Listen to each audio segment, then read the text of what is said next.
ఆ క్రమంలోనే ఒకవేళ విజయవాడ గుంటూరు ప్రాంతం మధ్యస్థంగా ఉంటుంది, ఇక్కడ రాజధానికి నిర్మాణానికి అనుకూలమైనటువంటి తీర్మానం చేసేటువంటి పరిస్థితుల్లో దీన్ని ఒక అడ్మినిస్ట్రేటివ్ క్యాపిటల్ గా మాత్రమే పరిగణలోకి తీసుకోవాలనేటువంటి విషయాన్ని కూడా ఆ నివేదికలో పొందుపరిచినటువంటి విషయాన్ని మనం మర్చిపోయాం.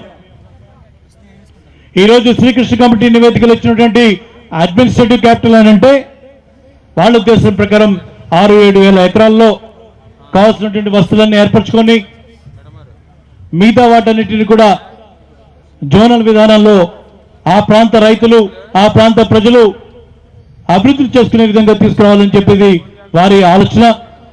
రాష్ట్రంలో అన్ని ప్రాంతాల్లో సమానంగా అభివృద్ధి జరగాలనేటువంటిది వారి ఆలోచనగా ఆ రోజు చెప్పినటువంటి మాట వాస్తవం. జగన్మోహన్ రెడ్డి గారు కూడా దాదాపుగా ఒక 2 సంవత్సరాల క్రితం ఈ ప్రాంతానికి వచ్చి రైతుల సమస్యలు వినేటప్పుడు ఆయన ఒక మాట మాట్లాడారు. ఆయన మాట్లాడినప్పుడు ఎవరైతే ఎక్కడైతే బలవంతంగా భూసేకరణ చేసి రైతుల దగ్గర వారికి ఇష్టానికి భిన్నంగా భూసేకరణ చేశారో అని చెప్పేటువంటి మాట మాట్లాడారు. దాని ఉద్దేశం రాజధానిలో మన వైఎస్ఆర్ కాంగ్రెస్ పార్టీ రేపటి రోజున వచ్చిన రోజున 15,000 ఎకరాలకి లోబడి అద్భుతమైనటువంటి రాజధాని నిర్మిస్తాం. మిగతా ప్రాంతాన్ని అంతా కూడా జోనల్ వారీగా విభజించి ఆ ప్రాంత రైతులు అభివృద్ధిలో భాగస్వాములు అయ్యే విధంగా ఎప్పుడెప్పుడు అవసరమైతే ఆ ప్రాంతాల్లో ఆ రైతులనే భాగస్వాములు చేసి అభివృద్ధి చేస్తామనేటువంటి విధానాన్ని ఆ రోజు జగన్మోహన్ రెడ్డి గారు మన ముందుకు తీసుకొచ్చారు. ఈరోజు చంద్రబాబు నాయుడు గారు చెప్పేది ఏంటి, మనకేమీ తెలియదు అన్నట్టుగా, మన ప్రాంతాన్ని మనం అభివృద్ధి చేసుకోవడం మనకి చేత కాదన్నట్టుగా, ఇక్కడున్నటువంటి ఇంజనీర్లకి ఎటువంటి ఆలోచన లేదన్నట్టుగా, ఇక్కడున్నటువంటి ఇంజనీర్లు స్లమ్స్ డెవలప్ చేయడం తప్పించి పట్టణాలు అభివృద్ధి చేసేటువంటి విధానం లేదన్నట్టుగా ఆయన మాట్లాడినటువంటి మాటలు చూస్తే ఏ రకమైనటువంటి మన మీద ఉన్నటువంటి ఆయనకు ఉన్నటువంటి ఒపీనియనో ఆ మాటల్లోనే తెలుస్తుంది.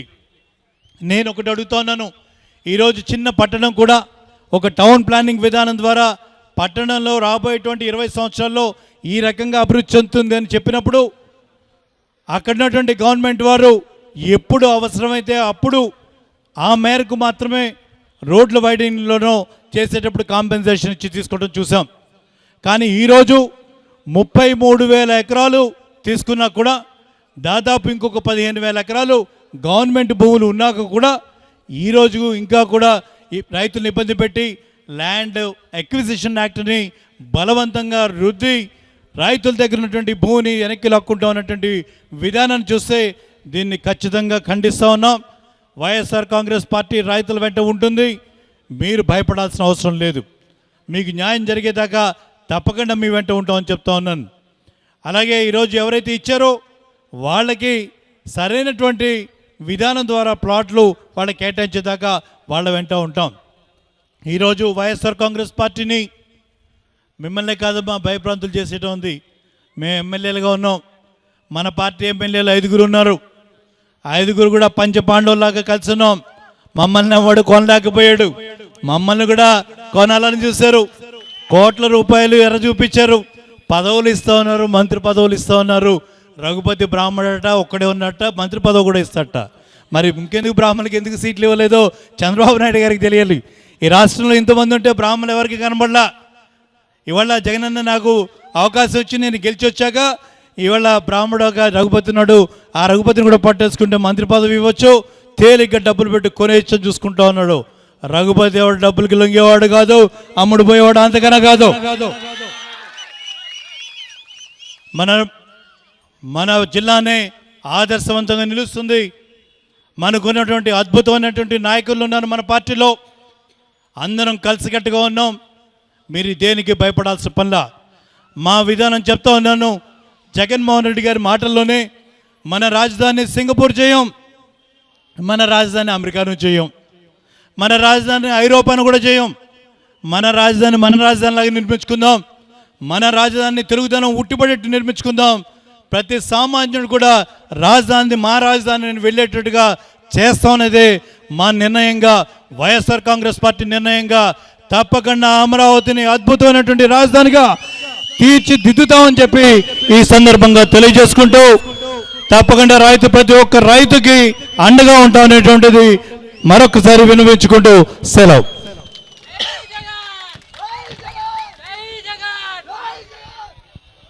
మన ఇప్పటి వరకు కూడా చెప్పినటువంటి రఘుపతి గారు కూడా మన గ్రామం నుంచి మన యొక్క నమస్కారాలు తెలియజేస్తూ, మరి తర్వాత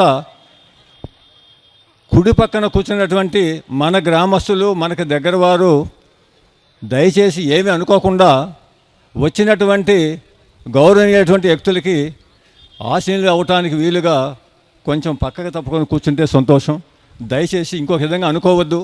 మన గ్రామానికి వచ్చారు, మనం వాళ్ళని గౌరవించాల్సినటువంటి బాధ్యత మన మీద ఉంది కాబట్టి గౌరవించాలి. కాబట్టి కుడి పక్కన ఉన్నటువంటి మన గ్రామస్తులు కానీ మనవారు మనకి ముఖ్యులైన ఉంటారు, వాళ్ళు ఇతర ప్రదేశాల నుంచి వస్తారు కాబట్టి వారిని గౌరవించాలి. కాబట్టి దయచేసి వాటికి కూర్చోవడానికి వారికి అవకాశం కల్పించవలసిందిగా కోరుచున్నాం. మరి సార్ ఇంకొక విషయం చెప్పడం మర్చిపోయాను. ఎంత దుర్మార్గమైనటువంటి పరిపాలన జరుగుతుందంటే, ఈరోజు స్వర్గీయ రాజశేఖర రెడ్డి గారు మన జిల్లా గురించి, మన కృష్ణా డెల్టా రైతాంగం గురించి పులిచింతల ప్రాజెక్టు నిర్మిస్తే ఆయన సమయంలో పూర్తయినటువంటి 92%, తర్వాత వచ్చినటువంటి కిరణ్ కుమార్ రెడ్డి గారు కానీ రోసయ్య గారు కానీ 99% పూర్తి చేసి ఈరోజు ల్యాండ్ ఎక్విజిషన్ కొంత ఆగి ఉంటే 44 టీఎంసీల నీళ్లు నిల్వ సామర్థ్యంతో కృష్ణా డెల్టా స్టెబిలైజేషన్ కోసం ఏర్పరిచినటువంటి ఆ ప్రాజెక్టు గురించి ఎక్కడ మాటలు విన్నాం. ఈరోజంటే కృష్ణా డెల్టాలో రైతులు పండించుకున్నటువంటి ఖరీఫ్ పంట అంతా అంట చంద్రబాబు నాయుడు గారు మోటార్ ఆన్ చేయగానే వచ్చినటువంటి పట్టిసీమ నుంచి నీళ్ళతో పండైనటువంటి దుర్మార్గపు ప్రచారం చేస్తూ ఉంటే మనం నమ్మాలట. పులిచింతల ప్రాజెక్టు గురించి చెప్పాలంటే రాజశేఖర గారి గురించి మాట్లాడాల్సి వస్తుందని చెప్పి పులిచింతల్లో మొన్న వర్షాలకి 36 టీఎంసీల నీళ్లు ఉన్నాయన్నటువంటి మాట పత్రికా ముఖంగా డిపార్ట్మెంట్ ముఖంగా వచ్చినప్పటికీ ఎక్కడ మన పులిచింతల్లో నీళ్లు వదిలినట్టు కానీ ఎక్కడ దాని ద్వారా రైతుకి ఉపయోగపడుతున్నటువంటి విషయాన్ని కూడా ఎక్కడ మాట్లాడట్లేదు అనేటువంటి విషయాన్ని మీరందరూ కూడా గుర్తుపెట్టుకోవాలి.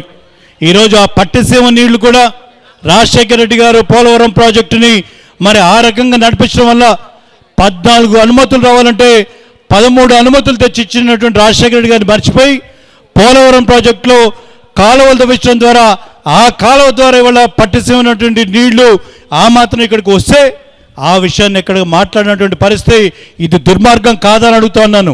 రాజశేఖర రెడ్డి గారిని తలుచుకుంటేనే వాళ్ళు వణుకు పుడుతున్నటువంటి పరిస్థితి ఈరోజు గమనిస్తూ ఉన్నాం. ప్రజలందరూ కూడా దీన్ని దృష్టిలో పెట్టుకొని రాబోయే రోజుల్లో తెలుగుదేశం పార్టీకి సరైనటువంటి గుణపాఠం నేర్తారని చెప్పి ఈ సందర్భంగా తెలియజేసుకుంటా ఉన్నాను. జై జగన్, జై జగన్, జోహార్ వైఎస్ఆర్, జోహార్ వైఎస్ఆర్.